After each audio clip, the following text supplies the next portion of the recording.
Doc, any advice po bago operahan yung hips ko?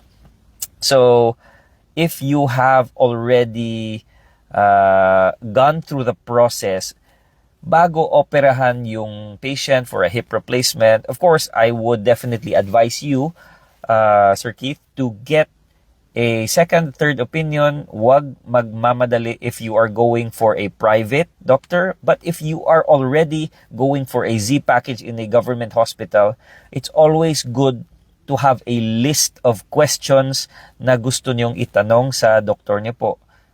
Questions like these, like the Z package, like the physical therapy, anong preparation kailangan gawin, those are all very good. But for a private patient, getting a second, third opinion is very important.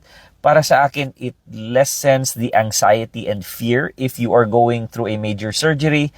You also want to talk to different doctors and give their own insight sa paano nila gagawin yung surgery. Because there are many ways to do a hip replacement surgery, and you want to be with someone kung saan kayo kampante, who you are comfortable with,